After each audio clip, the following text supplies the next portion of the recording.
World in peril.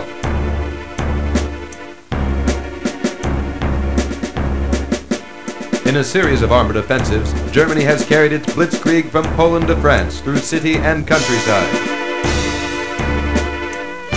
The Africa Corps has devoured mile after mile of the North African desert, gateway to the oil-rich Middle East. Huge panzer divisions have smashed across the vast borderlands of the Soviet Union. The Allies, with firm resolve, have gathered their forces to begin the showdown with the Axis.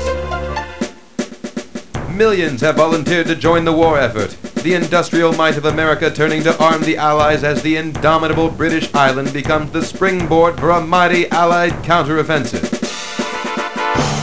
But victory will require more than just ships, tanks, planes, and armies of brave young soldiers. It will require the leadership of bold, decisive tacticians. In this dire situation, the leaders of the Allies marshal their finest commanders to lead the fight for freedom.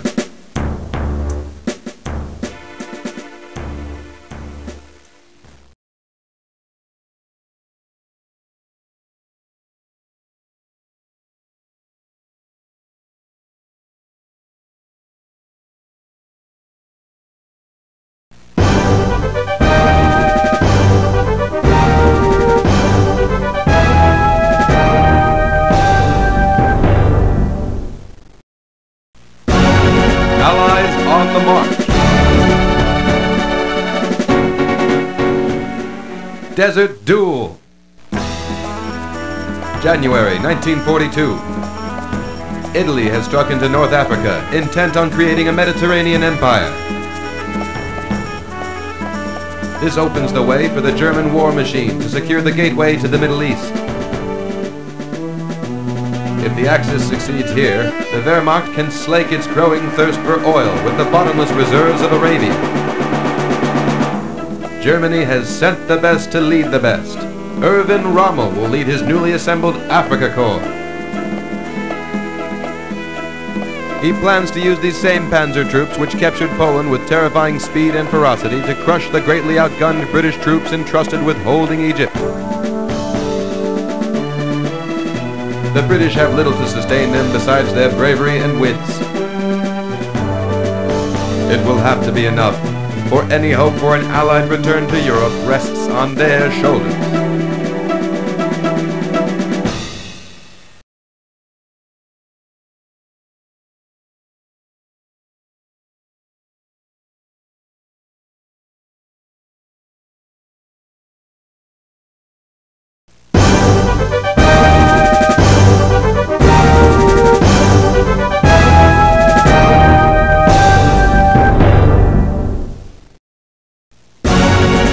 Allies on the march.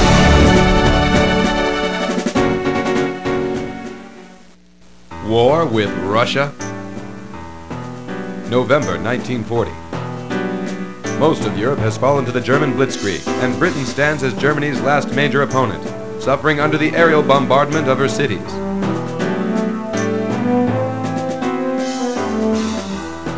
Because of the infamous Russo-German non-aggression pact, much of the world has feared that the Soviets will eventually enter the war as another member of the Axis. But in the face of boundless German ambition for conquest, how long can the tenuous peace between these two military giants survive? Surely Germany's jealous eye has turned toward the Soviet Union and her fertile plains of black earth. Her vast oil fields, her massive industrial capacity. It seems only a matter of time before the Wehrmacht attempts what even Napoleon's Grand Army could not accomplish: the conquest of Russia.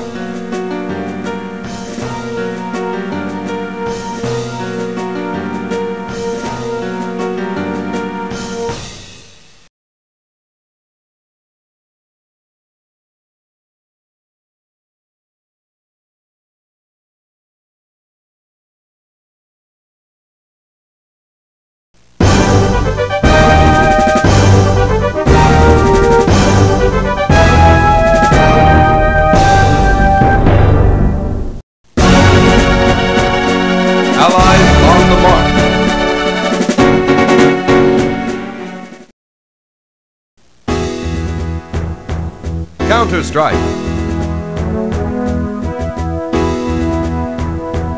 November 1942. The unrelenting German army has established Fortress Europe, an enormous empire with daunting defenses. But the German war machine has stalled. In the Soviet Union, the indomitable Russian people exact a huge price from the invading Axis armies. In North Africa, heroic British troops have blocked the German drive for Middle Eastern oil. Across the Atlantic, America has joined the fight, giving the Allies a massive infusion of strength. The time has come to strike back.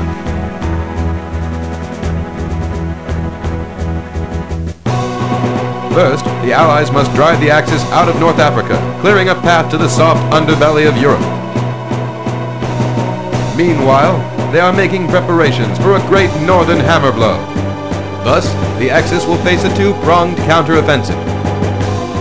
First, the Allies must capture North Africa and strike up into Italy.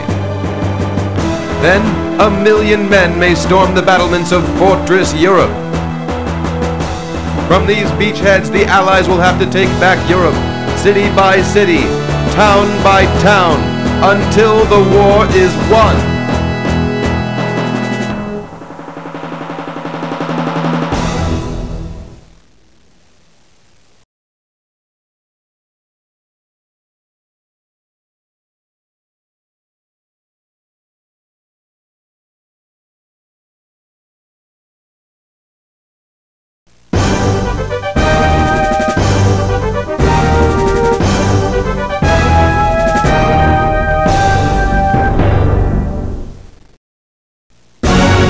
Allies on the march.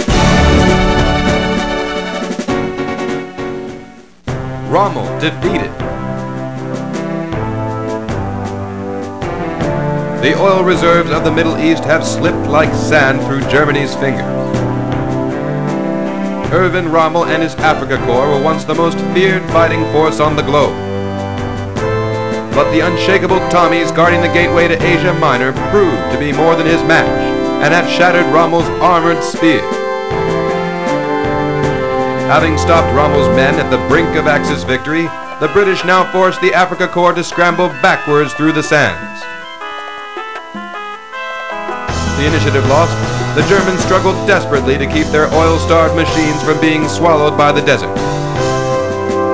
Now the foundation has been laid for an Allied return to Europe. All that remains to be achieved is the capture of North Africa. From Africa to Europe to victory.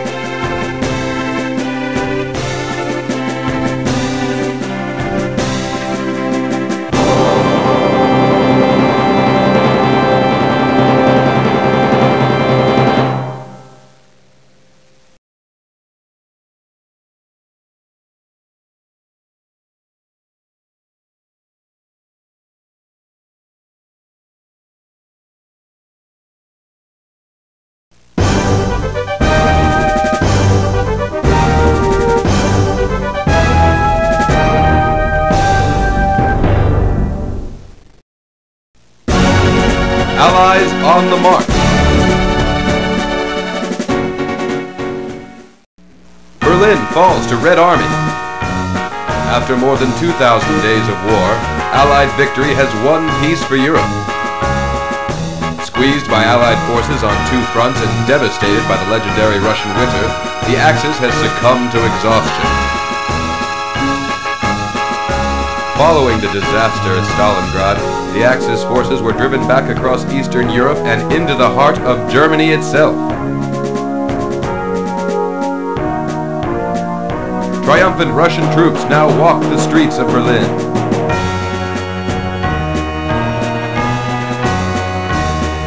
Soviet leaders now boast about the impregnable new Soviet border, safe from any attack for years to come. At last, Europe is free. The war is over.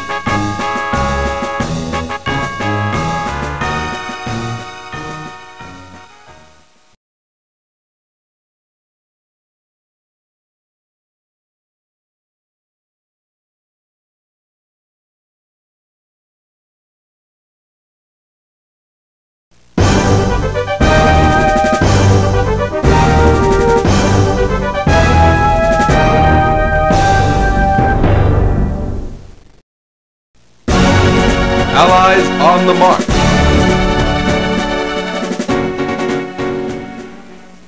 Europe free. After more than 2,000 days of war, Allied victory has won peace for Europe.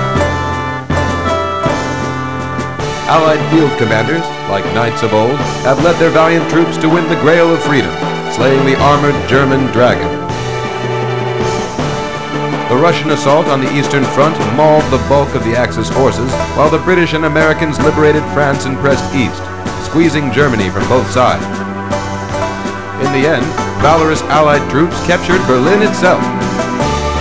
American, British, and French forces finally greeted their Allied Russian counterparts, joining hands in Berlin. The war is over.